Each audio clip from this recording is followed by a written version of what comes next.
introduce the panel of speakers because this is all about you as educators and you providing us the knowledge of what you value, what you use, what you're looking for. And so that's the purpose of this. So many times we're used to cyber range developers and people that are selling these tools and developing these tools telling us how they're useful, but we really felt that there was a great value in hearing from those who actually use it in the classrooms, just like you, and having them share out their expertise and their lessons learned.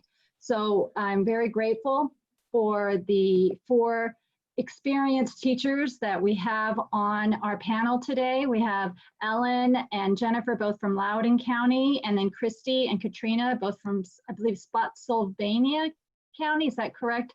Did I say it right? Okay, great. And so they're going to be sharing out from their experiences. As you see, they're all experienced educators, and at the same time, they've been teaching cybersecurity for about 3 years as well.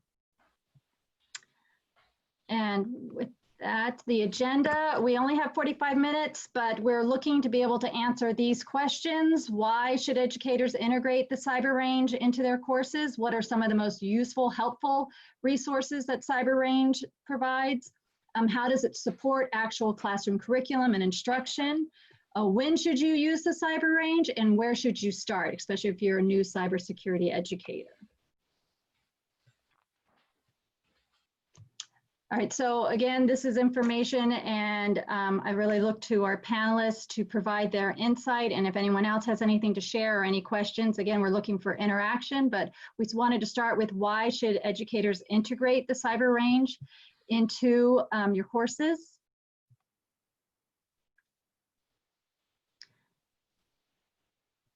It was shared out that the virtual environment was very helpful. They wanted to share out that it's, especially during these times, supporting the distance learning separate from the school's network, because a lot of times schools don't want their students being able to hack into their backbone, and that the students can use their Chromebooks or desktops. Did anyone want to share out anything else about those?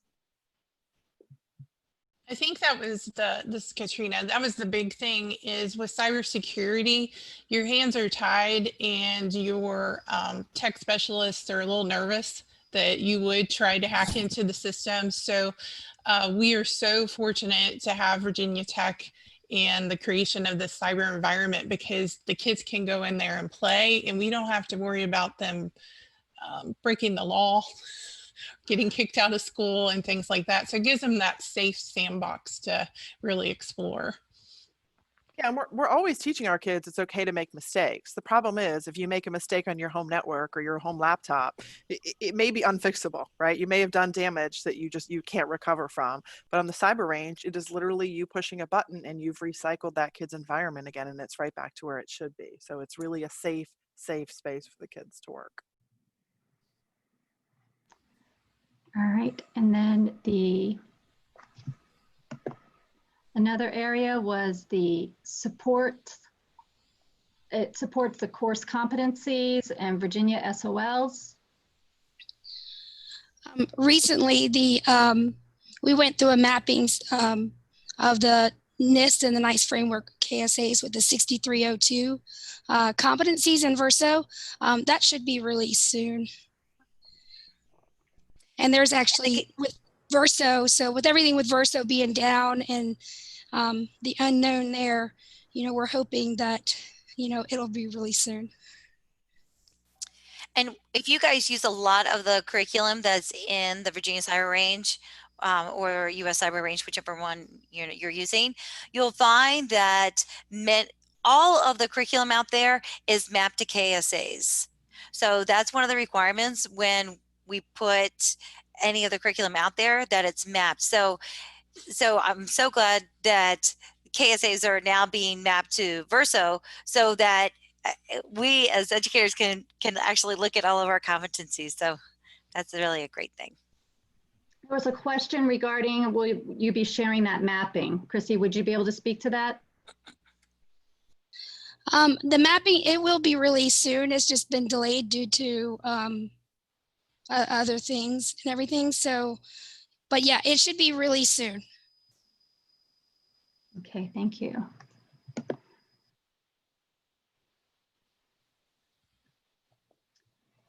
Another very helpful reason for integrating is all the off-the-shelf resources that are readily available. And like they're saying, it's all mapped, it aligns with the KSAs, it aligns with the course competencies, and they've got included the lessons, the labs, the videos, not only for you as educators, but for your students, and teaching guides. Is there any questions? And in those teacher guides, one of the things that's really great is that the teacher guides have the answers. So that was one of the things when I was teaching the Linux unit, I was like, oh my gosh, I don't know. And then be careful, because if you take some of those labs and download them and give them to your students, the answers are at the end. So make sure you take the answers out. And if you're just going to, copy it and put it out there on whatever platform you have, your LMS. But that's a huge saving grace. That was for me the first time I did it, was that the answers are there. And I think that's listed as one of our top most helpful areas of the cyber range are the answer keys, because a lot of times we get these off-the-shelf curriculums and it's just assumed, well, the teachers know this content, so they'll be able to come at the answers. And yes, that's true, but at the same time, they have to actually work through the lessons themselves to be able to get to those answers. And as we all know, we're all very busy, and so having those as an available resource is tremendous. So that's really great that the Virginia Cyber Range resources include that. I just want to expand, Cheryl, I just want to expand on what Jen said. Dave Raymond puts out some amazing videos on his YouTube channel. And so you as a teacher, if you're thinking, oh my God, I can't possibly explain this to a student, you just watch the videos. I mean, I'm going to tell you this, they're not short, they're lengthy. So it's not something you want to show to your kids, but you can literally, like, you'll sit here and the first time you do it, you're watching his video and you're doing it yourself. And by the end, you really do feel very comfortable explaining it to the kids. He does an amazing job. He has a huge YouTube, like the Virginia Cyber Range. You can go in there and find pretty much anything. And if you don't want to show those videos, you can use those videos for you to learn. And then you can create your own short videos, which are really cool because it kind of forces the teacher to kind of go through the lab and show how it's done, so you can break it down. But the resources that they offer, it's turnkey, but you can also build off of those, shorten them, and customize them to your needs. Did anyone want to speak a little bit more about the available support? The support's amazing. I mean, I think every one of us would say the same thing. If you email Dr. Raymond or any of the people from the Cyber Range, they are so responsive. They get back to you right away. They truly do treat you like there's no stupid question. I mean, they're always incredibly patient, incredibly kind. I have zero complaints about the support. It's amazing. And I think one of the things to add on to what Ellen just said, we've had Dr. Raymond come out and speak to us as teachers, to train us in Loudoun County, do kind of the train the trainer things, and that has been super, super helpful. So I would, that's part of the grant, right, is that they can come to your county and do a train the trainer. So that's really great things. And their support, they have a support email. It's like support@virginiacyberrange.net. And they're pretty quick to respond as well. Great. Okay, I don't see any questions. All right, so we also felt that it was important to understand how the Cyber Range supports your actual classroom curriculum and instruction. And so looking at the 3 different areas, we started with the planning. And that includes the lesson plans, the mapping, specifically to 6302, which is the Virginia Cybersecurity Fundamentals course in the Career and Technical Education. Then within instruction, again, those teacher guides and the training via not just videos for your students and for you, but for workshops. And then that support that we spoke about as being some of the areas of most usefulness. And then an assessment, the answer keys, and the ability to evaluate against those core competencies. Is there anything else that you wanted to speak to, or does anyone have any questions about any areas of these?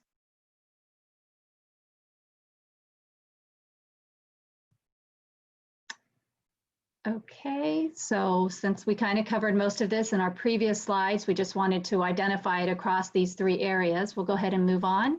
Oh, Cheryl, before you move on, I just want to say, I'll chime in here and say that, you know, in my experiences working with, a long time ago, I was a high school IT helper, and I was responsible for setting up the virtual machines in labs for students to play with. And I think that actually having the ability to do the labs and actually do the work way back then even was critical to get student interest. Because if they just read the material, it doesn't engage them as much as if you show them, hey, you do this, and now you've, you know, done something that would be illegal if you did it anywhere else. You know, we don't want to encourage them to do illegal stuff, but we want them to be able to learn this material because that's what's being done to their servers if they grow up to become cybersecurity experts or IT administrators and they're managing their own servers. They need to understand how those types of attacks work. And I think that's one of the huge advantages of any cyber range. I know that, you know, obviously Virginia Cyber Range, I'm going to toot my own horn, but any cyber range that lets a student jump in and actively try this material, it gets the engagement. And not only the engagement, but the opportunity to tie in what they're learning to actual practice, because as we know, cybersecurity is a practice. And as even the federal government has made a statement earlier this spring stating that their jobs, all federal jobs, are going to be tied to skill assessment. They're trying to get away from a degree and having, I don't know if you ever visit in the government US jobs website, they're usually tied to a degree. Well, now they're making a transition to skills. And we get skills from practicing them in hyper-simulated environments like cyber ranges. So we're helping our students get those skills to get them ready. And a lot of companies are going towards, especially in cybersecurity, either partnering or from their own cyber range. They're using it as an assessment to decide if they're going to hire someone or not based on their ability to come in and address scenarios. And so they use cyber ranges even for assessing new hires. And so having our students have the ability to practice those skills is really important as we see this transition from the degrees to more of skills as evidence and demonstration of their knowledge.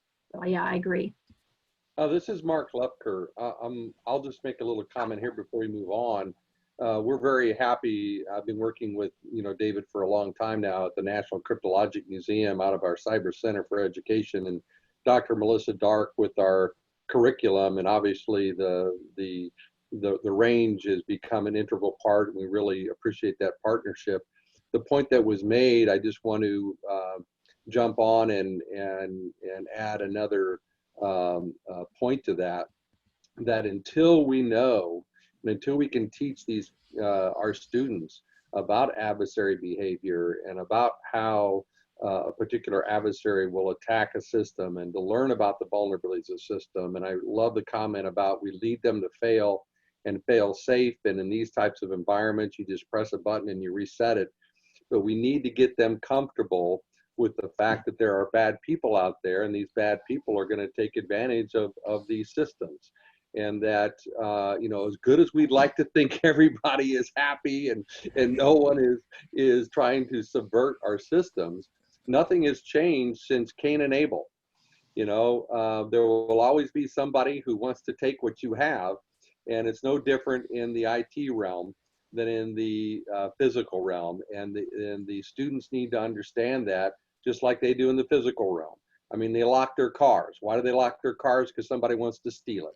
So how do we lock our software so no one will steal the software? It's the same principles.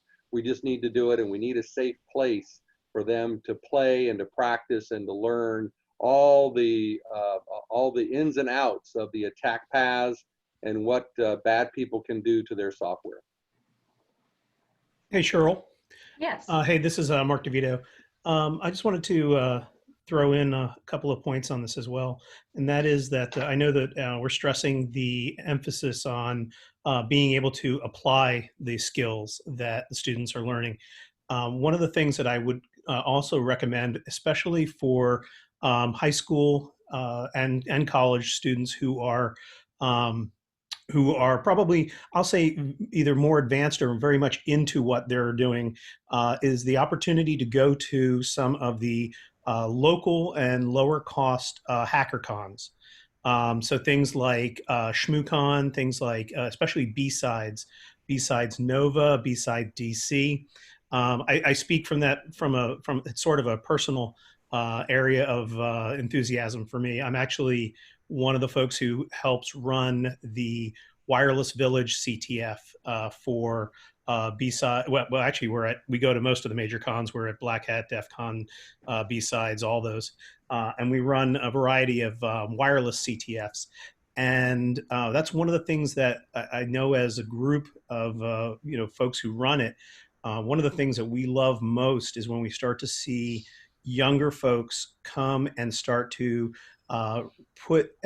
compete and work in teams or work with the more experienced players to gain a lot of there's nothing that replaces that hands-on keyboard experience of actually, like it was stressed by several people, putting into practice what they are learning in both academically, but also then in the cyber range. And hey, it's great to throw on top of that sometimes prizes are pretty good if you come in first, second, or third. So I know that we've given away prize packages upwards of like $10,000 worth of gear for first place. So wow. I know that that's just one other area where teachers might want to consider in encouraging their students. B-Sides is very, very inexpensive, if not free. And they're everywhere. You just have to Google B-Sides and you'll find one in a local area. If you wouldn't mind, Mark, sharing out that in the chat session so we can be sure to capture that. And that's a great lead in to our next slide when we talk about the different, when should they be using the cyber range. So it's kind of a, kind of portrayed here, but not really because I didn't circle back.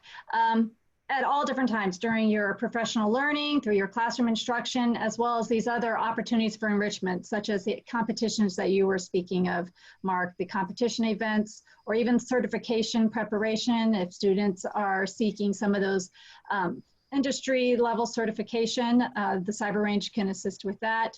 Did you, Jen or Christy, want to speak to some of these other areas here, or Alan or Katrina? I know that Christy and I from Spotsy, we've incorporated CTFs quite extensively with our students to get them engaged. We also use it for review as well when they have to put them into driver's seats to find information. But the CTFs are great. And then we also compete, and I know Christy can speak because she does a little bit more CTFs than I do, but we do like the Girls Go, we do the RU Secure through Radford, which is a really good one. And then we make our own because we have that ability with the cyber range, which is super nice because Christy and I will create customized CTFs directly to our course and what we're wanting to explore. There's also like I start with Pico CTF because that's one of the first ones that comes out, and then UVA has the Meta CTF. So I took my students out there last year and they just enjoyed it. They learned how to pick locks, and so I just like to keep them involved, and that really helps keep them interested and engaged throughout the years, the CTFs. And also, if you guys are looking to do any kind of practice stuff for Cyber Patriot, you can use the Cyber Range because our kids can't get Wireshark on their Chromebooks. So we go in and go through the Cyber Range to use the Wireshark. That's been helpful. I think any kind of CTF, any kind of competition is a really great way for your kids, because you're going to have kids, or at least we in Loud, we have kids from 9 through 12. Some know what they're doing when they come in, and some are clueless. And so Capture the Flags is a great way when you have a kid who really wants to go above and beyond. They keep going. They keep learning on their own. It really lets you, I'm blanking on the word, but you all know what I mean, distinguish between the kids and really push push your top, push your top students to just keep on learning. It's good. And I find though too, because they have the different categories, you may have one that a student is more motivated and has more interest in. And so then they can focus on these different areas because they have the different topic themes in these CTFs. So there's a lot of resources there. There's a lot of tremendous opportunities with cyber ranges to do a lot of different things. So we wanted to share out some tips, lessons learned, and support for where cybersecurity educators, especially if you're new to this, where you should start. I know 2017, I started at the GenCyber teacher camp in Virginia Tech. I walked in there and I learned a great deal. And that's where I met Dr. Raymond for the first time, and Ingrid, and then Dr. Trant. So, and then I just grew from there, and then attending all these trainings. And then along the way, Ellen, Jen, and Katrina and I, we just all started attending the same stuff. And collaborating with each other.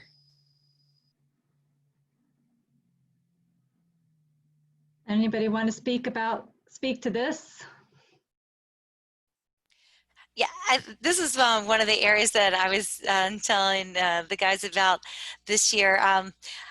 I was actually telling Cheryl, sometimes your kids will know more than you do, and embrace it and make sure that you use that to your advantage. This true story, you guys, you won't believe this, but I had a ninth grader who started my cybersecurity fundamentals class, intro to cyber, whatever you want to call it. He had already had IT Plus certification, Security Plus certification, CCNA. What? Are you kidding me? And so this kid was amazing. And he, on the side, he and his father did bug bounties. And so, find out what your kids know, and don't, I've always been, the person to say, hey, if I don't know it, I'm going to learn it and I'll get back to you. And sometimes I just defer and say, Ishan, can you take that? Because I think you know more than I do. So definitely use that to your advantage. And going back one more, Cheryl, networking. You guys, conferences like this is where you meet people who will help you. And so please don't feel like you're on an island, especially if you're starting out, because it is completely overwhelming. So reach out to any of us and get contacts. And I'll also jump in and say, I think one of the interesting things about leveraging students and their varying skill knowledge levels is incorporating that with something like a capture the flag CTF competition and teams. If you make teams with people that have a wide range of skills, so don't put all the experts together, don't put all the beginners together, but split your team out to kind of what their skill levels are. And then you can do gamification and learning, and by having a competition, some of those people that may not always be the ones that are really helpful might want to help their teammate out, and that teammate might learn something new that day because they're now working as a team towards a goal of winning the competition. So it's kind of one of the real reasons why I think CTFs have worked so well in the cybersecurity education field, just because it makes it fun and it encourages people to collaborate and work together. And that's another great way that you can leverage the really smart students to help you teach everybody. One thing that I think a lot of us have loved about the Girls Go Cyber one in particular is because it's handled in a slightly different way, and that is the girls can literally help each other and teach each other without giving the answers, because the question that Jen gets and the question that Katrina gets is going to be the same kind of a question that I got, but it's not the same answer. So it's really awesome to watch the kids. They're still competing and they're helping each other and they're teaching each other while they're doing it. So it's a really great way. It's another great way to do it. I'm going to add on to that. When you start developing your own CTFs, and we do it in teams as well, and then I mix the groups from low to high level. But it's when they first start doing the CTFs, make sure that you have non-technical questions on there, because with CTFs, some students want the answer pretty quickly and they'll give up, and you need to train them to be tenacious. and to be able to go out there and find that. And you don't want them to give up if they don't have those technical skills. So you need to have those type of questions where it's like you're throwing them a bone. So they get excited and then they want to move on to the next one. So always make sure you have those. And if I may just double back to the community support and partnerships, I know that many of us who are here now started out with Dr. Reed at the JMU Cyber Boot Camp, where we met Dr. Raymond. She introduced us to Dr. Raymond, and then to the Virginia Cyber Range. And from that, we were able to kind of build on to our learning experience with the range. And that's important because it emphasizes the value of good networking.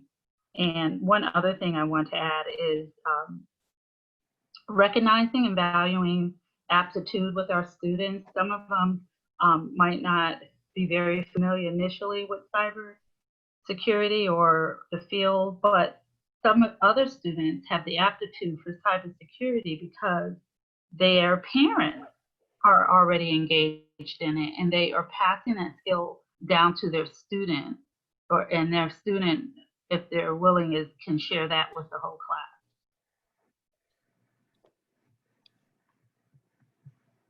Yes, we may have, like you said, there's parents that are in the community themselves that are in this field, and they can bring in what their knowledge base and help support out efforts and to help connect you to other resources as well. I know that I've experienced that with some of the high schools that I've worked with, that the parents brought in their teams, or even, worked on the weekend, because as I'm host a couple Cyber Patriot teams, and that was tremendously helpful.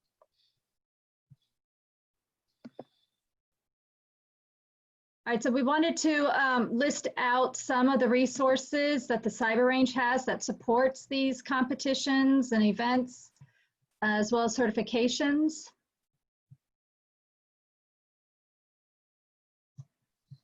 I believe we spoke to the ability to have these environments, these virtual environments for working in the Linux, with the Linux operating systems and Windows. And I think it's even set up so that you can be attacking or viewing or defending against one from the other. Is that correct? And then there's ready to go CTFs, which is really nice, as well as ability to design, create your own, or pull from a library. I believe, Christy, you were sharing that you had experience in creating, and Katrina, you as well, sharing creating your own CTFs.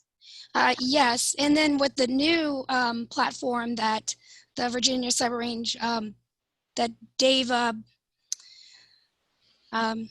showed this morning in his workshop, and it's going to be released. It has its own library as well of existing challenges, so you can just go through and pick challenges that you want. So you don't always have to be, come up and create your own. There's going to be a whole library of existing challenges for you. And those capture the flags can be within your class, within your school, or within your county or whatever. We were slated last year, right before we went into lockdown, to do a countywide competition that was going to be pretty fun. That was based off of the Virginia Cyber Range. So lots of opportunities. And then the last one you guys see there for the partnership. So cyber.org is NYSERC. NYSERC just changed their name to cyber.org. So that's what we're referring to there. And they have a brand new class, you guys. I don't know how many of you have seen that, with CompTIA Security Plus, to really get you prepared for that exam. And so, Christy, you can talk more about that for your advanced cyber. But what they're doing is they are using a cyber range and using the US cyber range to help with the virtual labs and promoting that. So that's great for us from Virginia Cyber Range perspective, and it's going to be great for people in other states as well. You mentioned the US Cyber Range. I just want to point out that everything that they publish that is for the US Cyber Range also applies to the Virginia Cyber Range. Mm-hmm. Yes. And I did this training the week before last, and I'm using this actually in my year 3 cybersecurity class. And the labs are advanced, while the Some of the content looks like it might be okay for your year one, but the labs, they are very advanced. You're talking about creating backdoors, placing Trojans, stuff like that, ransomware. So those are advanced skills. Exactly. And some of that stuff though it in was a very fun class, great class. yeah, absolutely. There's a lot of PowerPoints in there as well, so that you can use with threats and vulnerabilities for the intro. But I completely agree with Christy. The labs are tough, and they really are for those advanced learners. Okay, I'm going to move on to some of our other additional resources that they shared out. Our panelists here shared out. These are some other links. And again, everyone that's on this session and having completed, it's the first entry in the Whova chat, completing out the questionnaire. We'll send you a copy of the deck of slides, as well as any additional information shared out in the chat of any other resources. But here are some of the competitions that some of us, well, between the four, have all participated in. So if you have any questions about these, go ahead and share out your question, as well as any of the resources on the right here for cybersecurity. I also would like to mention two other things. We didn't get to mention them on another slide. The Virginia Cyber Range has a Google collaboration group. They've posted it up on social media. I'll actually get Maureen or Dave to send that information out through the Whova app. But also on Facebook, there's a cybersecurity educators group. Lots of great information, networking going on in there. So, and then, yeah. That's it. And well, hold on, Christy, you should talk about Hack It Up. Oh yeah, and then Hack It Up with Christy and friends. So it's just that's a little series I created this summer. With a lot of stuff getting canceled, workshops and stuff, I just created a series with some of my Virginia friends that actually, it expanded nationally, that, you know, from everybody from California and Utah are checking it out. Just where they're, you know, cybersecurity educators come on, share a lesson, collaborate, share the resources. And I'm looking for cybersecurity educators for the fall back to school edition, if anybody's interested. Absolutely. And so just going through some of these, we talked about Cyberorg. They just changed over their name. I believe it was this summer. They were NYCERC, so you may be more familiar with them under their previous name, NYCERC. They partner with Parallax with a lot of their robotic systems and some cybersecurity and cyber literacy courses, as well as their cyber fundamentals. CertMaster, which we wanted to make sure we stated, was you do have to pay to get access to this. Is that correct, Jen? Yes. Yes. And then Quizlet and Quizzes, if you search under there, they've got some general cybersecurity fun quizzes, interactive, already designed out. And then, as many of us already use this as a resource, and you can also add to that repository.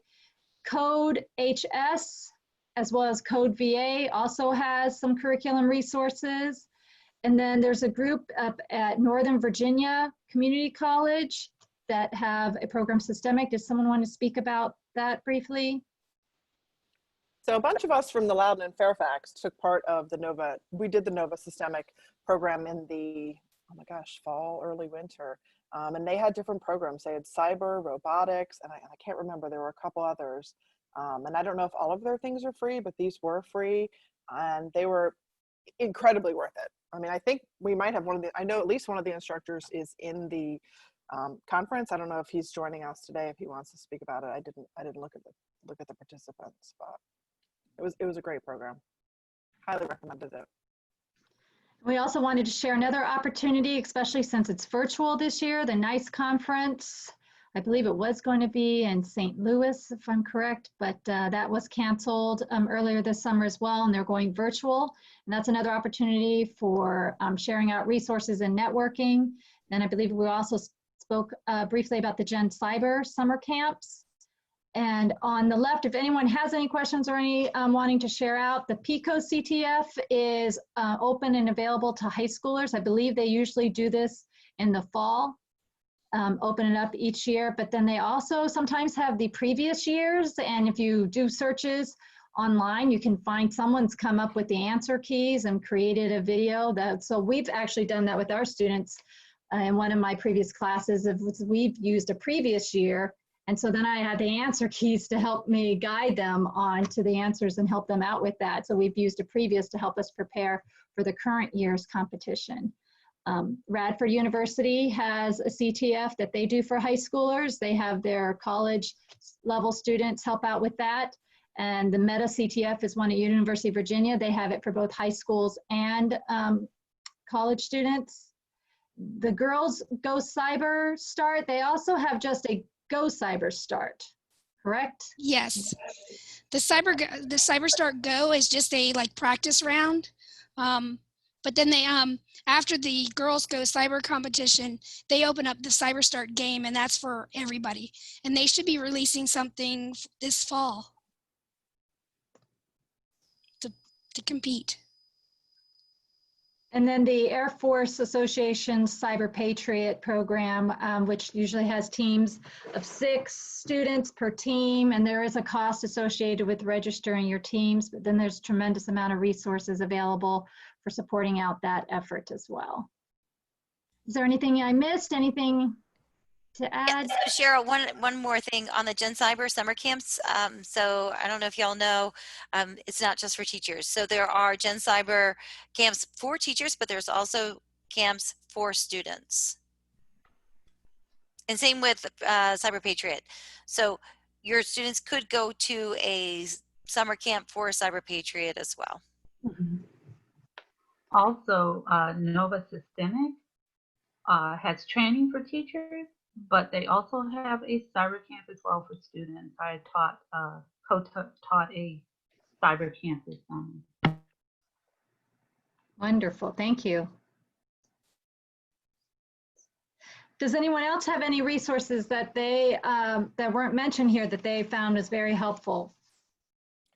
One thing, Cheryl, that's amazing is once you start getting on these distribution lists, I mean, I would say, you guys agree with me or not, but I would say at least once a month, I had something that I would push out to my kids that got them pretty excited. It was, I had a student who was lined up for an internship and a job. Unfortunately, it was canceled, but a lot of really cool, you'll get camp opportunities, job opportunities, interview opportunities.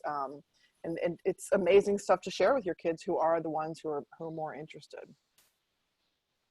And in the 3 years, when we started gathering all this stuff and creating our lessons 3 years ago, it's amazing like how much resource and support that you have now compared to when we first started.